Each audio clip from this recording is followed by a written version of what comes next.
minutos pasaron de las 5 de la tarde, estamos haciendo Mover al Futuro por FM La Patriada. Y ayer estuvimos hablando un poco del dólar, porque ayer el dólar se movió un poquito. Hoy, no sé, por lo que estuve mirando, no pareciera que haya habido un salto, pero no soy yo el especialista en estas cuestiones. Vamos a charlar de este tema con quien es licenciado en Ciencia Política y Administración Pública, es especialista en Economía Política y miembro de CEPA.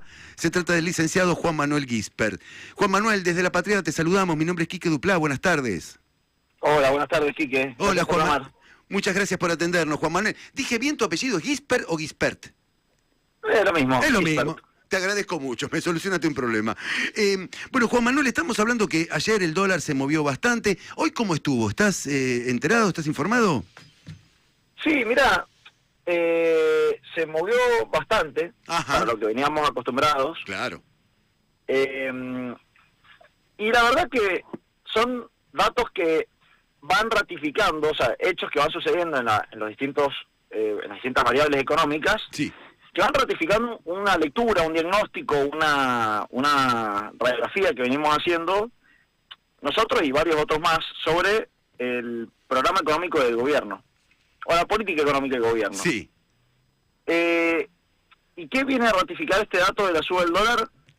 Los problemas que tiene el modelo estructuralmente hablando. Cuando me refiero a modelo estructuralmente hablando, me refiero a un modelo que tiene una especie de mandato total antiinflacionarios. El gobierno está con la mira puesta en bajar la inflación y para eso uno cuando mira todas las variables casi que todas apuntan en ese sentido, sin importar las consecuencias o los costos de esa política y sin medirlo. Sí. De alguna manera uno puede hacer la lectura que es una mirada hiperelectoralista. Fíjate vos que el gobierno no está haciendo lo que uno espera que pase, que es el aumento del gasto público en año electoral, sino al contrario. Sigue trabajando ajustes para controlar el aumento de precios. Sí. Y esto que el gobierno tiene como principal herramienta, tiene dos herramientas principales del gobierno. Primero, el ancla cambiaria, se dice, que es tener el dólar planchado. Claro. Bueno, esa política entró en una situación más compleja cuando se quedó sin dólares el gobierno, porque uno de los problemas estructurales que tiene este modelo de bajar la inflación con ancla cambiaria es que te vas quedando sin reservas para sostenerlo. Claro. No puede acumular reservas porque está usando el dólar para dejarlo abajo. Entonces, cuando se quedó sin dólares, el gobierno tuvo que acudir al prestamista de última instancia, el Fondo Monetario Internacional, para que desembolse 12.000 millones de dólares. Más a préstamos a otros organismos, etcétera, 20.000 millones de dólares en total de acá al año que viene. Sí. Y eso lo puso el gobierno frente a un nuevo esquema cambiario que es el actual, que es la flotación entre bandas. Sí. Desde el punto de vista del esquema cambiario, lo que nosotros estábamos viendo, primero que el dólar operó por niveles mucho más bajos de lo que se esperaba al principio en el esquema cambiario actual, porque pasaron varias cosas. Por un lado, el tema que haya descuento de las retenciones de exportaciones, y justo el acuerdo con el fondo fue en el contexto de la cosecha gruesa, Claro. generó un récord de liquidación de exportaciones, es decir, ha estado entrando muchísimos dólares por la cosecha gruesa al mercado de cambios. Eso ha tirado el dólar para abajo. Además, el gobierno ha intervenido en la compra de dólar futuro. Sí. De una forma de bajar la expectativa de evaluación al futuro. Claro. Cosa que es bastante cuestionable en vista del acuerdo que tienen con el fondo. Claro. Y, bueno, y el gobierno está tratando de anclar las expectativas. Pero claro, ¿qué pasó en estos 3 meses? Desde que arregló con el fondo hasta hoy. Y pasó la cosecha gruesa, el dólar quedó planchado, que el gobierno en parte quería, Sí. pero no acumuló $1 de reserva. O sea, en el mejor momento no logra mejorar esa variable estructural de fondo que tiene el problema de la economía argentina, que es la reserva del Banco Central. Claro. Entonces, lo que nosotros lo discutimos, mira, en un plenario de CEPA el sábado lo estábamos discutiendo, al día siguiente sale el informe de la JP Morgan recomendando a los inversores que salgan de la Argentina. Tal cual. Bueno, por eso digo, son datos. Nosotros veníamos discutiendo esto, lo hemos planteado en un sinnúmero de entrevistas, notas, informes. Después viene la JP Morgan, que nadie la puede acusar de kirchnerista. Aunque sea JP. Claro, la JP, la Lorenza JP le decían en un programa. A decir, che, muchachos, este programa tiene problemas de sostenibilidad. Sí. Saquemos la ganancia, saquemos el carry trade que estuvimos haciendo, la ganancia en dólares, invirtiendo con pesos. Vámonos a la Argentina hasta pasadas las elecciones, dice. Pero aparte dice, porque se acabó la cosecha gruesa, el gobierno no está juntando dólares, no se ve. Porque ¿cuál es el fenómeno del carry trade? Que mientras el dólar esté planchado, vos las tasas en pesos que ganás, tal vez en relación a la inflación no ganas plata, pero en relación al dólar sí. Sí. Es decir, vos entraste con 100 pesos y a los 3 meses te fuiste con 120 pesos. Fua. Pero esos 120 pesos, si el dólar está igual, te llevaste más dólares de lo que tenías al principio. Exacto. Bueno, todos vemos lo mismo. En principio uno puede decir que el esquema cambiario puede aguantar la presión de evaluación. Es decir, si de repente el mercado deja de ofertar dólares, porque se acabó la liquidación de la cosecha gruesa, aparte ahora en julio empiezan a estar vigentes las retenciones sin el descuento, eso va a hacer que haya menos incentivo a los exportadores a liquidar exportaciones, el gobierno, el esquema cambiario absorbe esa presión de devaluación y al haber menos dólares en el mercado va a aumentar el dólar oficial. Claro. Hasta acercarse al techo de la banda, por tal vez. El De 1400. acá en adelante vamos a percibir de acá hasta finales de agosto, septiembre, que son los momentos más difíciles del balance cambiario argentino, balance de pagos, porque tienen pago de interés de deuda, porque tenemos compra de energía, porque empieza la estacionalidad de alto consumo de energía, entonces no tenés tanto saldo exportable en energía, ya pasó la cosecha gruesa, etcétera, etcétera, se empieza a tensionar Claro. la balanza de pagos. Claro.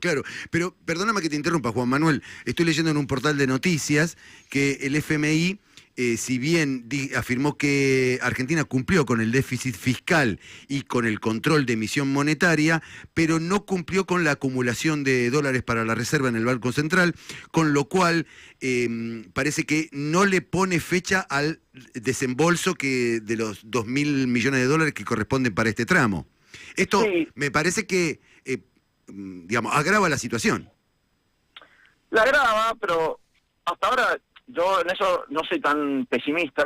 ¿Pesimista Ok. en qué sentido? En el que yo creo que el fondo, más allá de lo que el staff técnico dice, que es la verdad, o sea, el staff técnico también coincide en nuestro diagnóstico, que este modelo no es sostenible. Claro. Sin embargo, los que toman las decisiones finalmente es la dirección política del fondo, que ya hemos visto que tiene un apoyo hacia el gobierno de Milei claro, de parte del gobierno de los Estados Unidos, Sí, y que le van a dar lo que se llama el waiver. No cumpliste la meta, te desembolsa igual. sí. Es más, tenía revisión de los objetivos en junio y se pospuso a julio, porque en junio no llegaba. Ajá. Ok. Entonces, yo eso creo que más allá de lo que dice el staff técnico, le van a pagar el desembolso. Ok. ¿Y por qué son amigos? Esa es mi lectura, No, es no. mi apuesta, tal vez me equivoque. No, está bien, pero la verdad, Juan Manuel, coincido, porque ya le firmaron los 12, ya le dieron 12.000 palos. Por eso, Sí, ya sí. están adentro. Y lo mismo que hicieron con Macri, Juan Manuel. Están jugando, y aparte están jugando sin ficha, tienen que seguir poniendo la plata, porque si no le ponen, a ver, si llega a pasar que el fondo diga, che, estos tipos no están cumpliendo el objetivo del fondo, no bajamos más en bolso, y puede generar un problema, un cimbronazo importante. Sí, puede hasta caer Pero el yo gobierno. quería entrar en un detalle acá. A ver. Yo dije, el esquema cambiario actual puede absorber la presión de devaluación, es decir, en las bandas, Sí. listo, no hay dólares, dice el gobierno, no hay dólares, listo, que aumente la presión sobre el dólar, subirá el dólar oficial. Ujú. Y eso, el esquema cambiario de alguna manera ajusta solo todo. ¿Por qué? Porque de repente si se encarece las importaciones, van a bajar las importaciones, va a bajar la salida de gente al exterior, porque va a ser más caro. Sí. Entonces esa banda libre en la que el dólar flota, funciona como una especie de autonivelador. Cuando no hay dólar en la economía, sube el precio del dólar, entonces todos los incentivos a gastar dólares caen. Sí. Bueno, el problema es que aún funcionando el esquema cambiario, que es el punto que quiero llegar, vamos a suponer que el gobierno se le genera una mayor tensión cambiaria, el dólar se va al techo de la banda, se acerca al techo de la banda, 1.300, 1.350, 1.400. El problema del gobierno es inflacionario. Claro. Por eso al principio arranqué explicando que el gobierno tiene una obsesión, que es la inflación, y que este esquema cambiario fue una negociación con el fondo, no es lo que el gobierno quería mantener el crawling peg, este famoso, la tablita, Ujú. y tuvo que negociar con el fondo este esquema para recibir los aportes del fondo. Entonces, ¿qué va a hacer el gobierno de acá en adelante? Si aumenta la presión, el esquema cambiario aguanta esta presión cambiaria, se puede ir al techo, pero los precios van a tender a subir. Claro. Y el gobierno no quiere llegar a octubre con tensión inflacionaria, con presión de los precios. Sí. Es lo último que quiere. Y ahí es que aparece otra problemática, A ver. y es la economía real. Que el gobierno está anclando, ya como la ancla cambiaria no la maneja tanto como la manejaba antes con el crawling peg, ahora flota el dólar, Claro. está anclando los sueldos. Claro. está interviniendo en las paritarias para que no aumenten más del 1% mensual, es decir, aumentos por debajo de la inflación. Sí. Es decir, bajando los sueldos del sector privado y del sector público, más de lo que ya están, en una economía donde el mercado interno no levanta, salvo sectores muy específicos, que son energía, algún sector del agro, nada más. El comercio minorista, supermercado, construcción, están todos sectores desplomados, Sí. industria. Y si uno sigue con el objetivo de mantener la inflación a la baja, ya no con el tipo de cambio, porque no tiene tanta herramienta de manipulación, pero sí sobre los sueldos, y vamos a ver con poca inflación, pero con una economía muy ajustada, una actividad económica muy mala para los próximos meses. Está bien. Perdón, adelante, Manu. Juan Manuel, yo tengo una Acá consulta. Sostener, o sea, digo, porque vos hablas mucho del financiamiento externo y que un poco el gobierno fue haciendo algunas concesiones a su plan económico para poder recibir plata del FMI. Un dinero que vos decís va a llegar, pero no llegó lo tan rápido que le hubiera gustado al gobierno. ¿El gobierno va a poder acceder a otros tipos de financiamiento externo o tiene esta posibilidad? Mira, no es tan fácil, porque ahí opera mucho el riesgo país. Claro. Es decir, a la Argentina le es muy caro endeudarse fuera de los organismos multilaterales. Entonces, fuera del fondo, fuera del Banco Mundial, está muy limitado. El gobierno elaboró un instrumento interesante para seguirlo de cerca, que es el bonos en pesos a los que se compran con dólares, para extranjeros. Claro. Es interesante porque es una deuda que se asume en pesos, Es fácil. pero que te hacen entrar dólares. Digo, una herramienta para mí interesante para Argentina, porque vos, de última, la deuda la tenés en pesos, no en dólares. Está bien, Pero te hace entrar dólares a Argentina. Pero ese bono, ¿cómo se paga? ¿Se paga en pesos cuando vence? Se paga en pesos. Ah, está bueno entonces. Lo que pasa es que sí, se paga en pesos, pero el que lo compró, cuando cobre el bono, va a agarrar esos pesos y va a ir a buscar dólares. Claro. Pero si el dólar creció mucho, va a perder guita. Sí, perdió contra el dólar, tipo, entonces no se va a querer ir, va a querer buscar otro instrumento en pesos hasta recuperar lo perdido. Claro, muy Pero interesante. volviendo a la pregunta que me hacía recién, a ver, el gobierno, creo que todos los del gobierno, los que estamos enfrente del gobierno, sabemos perfectamente que este modelo no es sostener en el tiempo. Y que sostenerlo en el tiempo de forma financiera, que es lo que el gobierno hace, que es endeudándose, agrava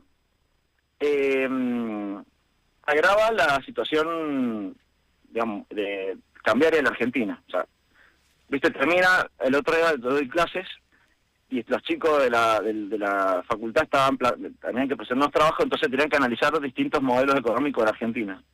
Y un alumno, viste, lo hizo tan sintético, y dije, mira qué fácil, a veces uno se mete tanto en el detalle.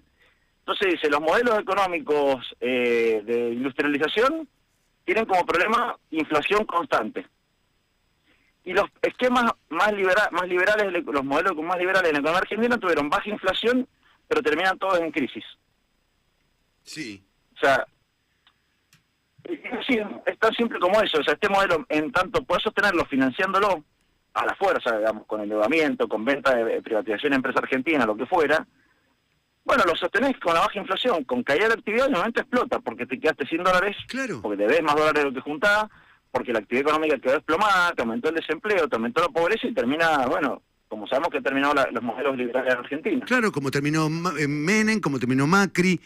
Pero acá pongo quiero hacer un paréntesis. A ver. Dado el contexto de altísima volatilidad que teníamos en el 2023 y de Sí. muchísimos problemas estructurales, mira lo que voy a decir, no lo comparto, pero digo, bueno, había que ordenar esa macroeconomía, había que darle cierta estabilidad y ordenarla. Uno puede decir, bueno, no era esta reforma, no la hubiera hecho, pero la hizo esta forma el tipo. En lo grave, que yo veo de acá para adelante, es que no solamente que hizo esto para estabilizarlo, sino que es la política de fondo esta. No es que el tipo, bueno, estabilizar las variables, la inflación, esto y lo otro, va a empezar a implementar un modelo más inteligente, más cuidadoso de nuestra economía, más cuidadoso de nuestras industrias. Estamos importando aceitunas de España. Sí, una locura. Al supermercado había aceituna de España con carteles, aparte de la góndola, ¿viste? Sí. Productos españoles, más barato que la aceituna sanjuanina. Una locura. Juan Manuel, nada puede salir bien con eso. Por eso yo pensaba en los gobiernos que viví yo, por lo menos, Juan Manuel. Yo tengo 60 años apenitas y me acuerdo un poco de la dictadura, pero sí viví como adulto y trabajador el menemismo, al macrismo y ahora. Y yo me doy cuenta que con los honestos nos va muy mal. Mira, ayer me venía en el auto con un compañero de natación, chico de 21 años, que había votado a Milei. Entonces le pregunto, ¿viste? Tratando de comprender su forma de pensar. Claro. Entonces le decía, pero esto lo vivimos, esto es increíble, porque vos al tipo le explicabas, bueno, pero está bueno poder comprar cosas importadas, sí, pero cierran las empresas en Argentina. Bueno, y será así, ¿viste? Decía el tipo, sí, pero qué difícil la transmisión, y eso que no digo que no sea el mejor de todos, pero tengo herramientas para explicar a la gente los problemas que tiene el modelo económico como este. Claro. O sea, me siento con argumentos suficientes para poder decir al flaco, che, flaco, mirá, esto está mal. Pensá esto, pensá aquello. Qué difícil que es transmitir esta experiencia intergeneracionalmente. Claro que sí, Juan Manuel. Vos sabés que el martes tocó La Renga en Huracán. Y Chizo, el cantante de La Renga, que no es un tipo que habla mucho, viste, se paró frente al micrófono y dijo, ¿qué está pasando? ¿Qué estamos haciendo? ¿Cómo nos estamos odiando todos con todos? Sí. ¿Cómo llegamos a esta situación? El tipo no tuvo una respuesta. Pero es lo que está pasando, Juan Manuel. ¿Qué sé yo? Sí, pero mira, no sé si te nos queda mucho tiempo, pues si no me tenés todo el tiempo que necesites. Pero mira, hay un principio de la dialéctica que dice que los cambios cualitativos son la acumulación de cambios cuantitativos. Ajá. Y que, en el ejemplo más común es decir, por ejemplo, el agua a 10 grados es agua, a 50 grados es agua, a 80 grados es agua, pero a 100 grados es vapor. Sí. O sea, la acumulación de pequeños cambios cuantitativos determina los cambios cualitativos. Bien, me y entiendo. eso se aplica para todo. Sí. El observador poco avesado siempre cree que el agua es igual. Es agua. Hasta que un día se sorprende cuando ve que no hay más agua, pues se transforma en vapor. Sí. ¿Sí? Bueno, yo creo lo mismo, porque a veces no, volvemos a vivir lo mismo. Nunca es lo mismo. Claro. Parece lo mismo. Es como decir, el menemismo era agua y esto es agua.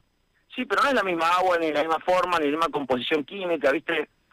Hay que, como el cirujano, ¿viste? Hay que diseccionar en parte las cosas y comprenderlas profundamente. Digo, cosas que en el menemismo no estaban, por ejemplo, vaca muerta. No estaba. Bueno, ahí hay un flujo de dólares positivo para Argentina que el Menem no tuvo, lo cual, desde un punto de vista, le da mayor sostenibilidad a un modelo como el de Menem, en este contexto. Después no teníamos la apertura, al mismo tiempo, al contrario, así como se abrieron las importaciones del menemismo, vos no podés comprar un producto en China desde tu celular, en el 90. No. Había una empresa argentina que contrataba personal que era importador y tenía una red de comercialización y distribución en la Argentina. Sí. Ahora vos con un clic comprás un producto en Amazon y te lo entregan en tu casa una empresa norteamericana de flete. Exactamente. Bueno, digo, hay que mirar la realidad bien de cerca, comprender estos fenómenos globales. Cuando uno está libre, el ingeniero del caos, por ejemplo, que explica claramente cómo este fenómeno de los Milei no son una cosa casual. Hay consultoras políticas especializadas en el manejo de Big Data, en operaciones de redes sociales para instalar este tipo de candidatos. Es más, están todo el tiempo probando con distintos personajes hasta que uno despunta, sí, interpela a la sociedad. Y fíjate vos que hasta ahora, de todos esos personajes, a ninguno se le ha encontrado un formato político para lograr lastimar ese armado comunicacional tan potente que tiene. Lo único que, o sea, hablo de Trump, hablo de Bolsonaro, hablo del movimiento 5 Estrellas de Italia, del Vox. Generalmente el daño que han sufrido ha sido en el propio ejercicio del poder. Y Menem también pasó algo parecido. No era un caso aislado, era un montón de gobiernos en todo el mundo impulsados por el consenso de Washington, con un soporte internacional de los capitales financieros globales impresionante. Menem iba al Congreso de los Estados Unidos y le entraba aplaudido. Claro. Jugaba con Michael Jordan al básquet. Sí, le ganaba. Pero eran símbolos sí. de la época que demostraban que Menem estaba subido a la ola de la época. Claro, pero ahora, Juan Manuel, y vuelvo al ejemplo clarísimo que usaste del agua, ¿sí? distintos grados, pero sigue siendo agua. Pero me da la impresión que, por lo menos en estos 3 gobiernos que te nombré, de la M, Menem, Macri y Milei, si bien sigue siendo agua, pero el final siempre es el mismo. Pobreza, desocupación, hambre, caída de... Sí, pero yo cuando me refiero a las diferencias, es porque para la acción política, para la transformación de la realidad, no alcanza con decir que también es agua. ¿Sí? Porque uno tiene que saber diagnosticar lo que está pasando, cómo interpretar a la sociedad, cómo hablarles, cuáles son los problemas que está trayendo. Porque no es la pobreza de los 90, por ejemplo, era quedarse sin trabajo. Sí. Bueno, ahora el tipo se queda sin trabajo, tiene un Uber. Sí, claro. Bueno, en aquella época eran las canchas de pádel también. ¿Ah? En esa época eran las canchas de pádel, la gente... No es lo mismo, no es lo mismo. Ahora vos tenés un autoempleo inmediato, te compras una bicicleta y te pones a repartir. Y podés vivir, tener un sueldo relativamente parecido al sueldo de un empleo en blanco. Okay. O más. Pero al mismo tiempo, la gente que tiene sueldos de la base de los convenios está muy mal, a diferencia del menemismo, que el que conservaba el sueldo en dólares no ganaba tan mal. Es cierto, sí, es cierto, Juan Manuel. Tengo muchos amigos que en el menemismo viajaban como locos, sí. Entonces, digo, cuando uno dice, bueno, ¿qué sectores sociales son quienes sostienen este gobierno? ¿Qué sectores sociales son quienes pueden escuchar una crítica a este gobierno y sentirse interpelados? Bueno, hay que saber leer qué pasa con la clase trabajadora. Che, el laburante que gana más de 2 palos está contento y tiene algunas razones para estar contento. ¿Sí? Porque la canasta básica la puede cubrir, que es lo que más subió, pero el tipo puede, con lo que le sobra, puede cambiar la heladera, el auto, comprarse una casa con uva, sí, etcétera. No parece el panorama más común, Juan Manuel, ese. Digo, no es más común, pero hay un sector de la clase trabajadora que ve la estabilización de los precios, que ve que su ahorro, su excedente mensual alcanza para comprar más dólares, que se puede viajar al extranjero, que puede comprar un 0 kilómetros, que tiene financiamiento. Y después tenés otro tipo que gana un palo, que es el empleado de comercio común, que está pagando la comida para vivir con la tarjeta de crédito en el supermercado. Tal cual. Y pagando el mínimo todos los meses. Claro, y está hasta la coronilla endeudado. Bueno, pero es importante, esto que quiero, estos detalles, esta sintonía fina del diagnóstico, lo que sucede, del impacto de estas políticas, son importantes a la hora de cómo le hablás, porque si vos pensás que la clase trabajadora es una sola cosa, y vas a hablarle a alguien que no te va a escuchar nunca. Claro. ¿Se entiende lo que quiero decir? Sí, se entiende bien. Se entiende bien. Por eso es importante saber a qué grado está el agua. No, pero el ejemplo es buenísimo, Juan Manuel, y lo voy a usar. La próxima discusión que tenga con alguien, la voy a usar. Juan Manuel, ha sido un gustazo enorme para mí charlar con vos. Te agradezco mucho este tiempo que nos regalaste. Igualmente, abrazo grande. Adiós. Allí se retira Juan Manuel Gisper. Él es licenciado en Ciencia Política y Administración Pública, es especialista en Economía Política y miembro de CEPA, ¿sí? Que es donde están todos los economistas que saben un montón. Muy bien, tanda.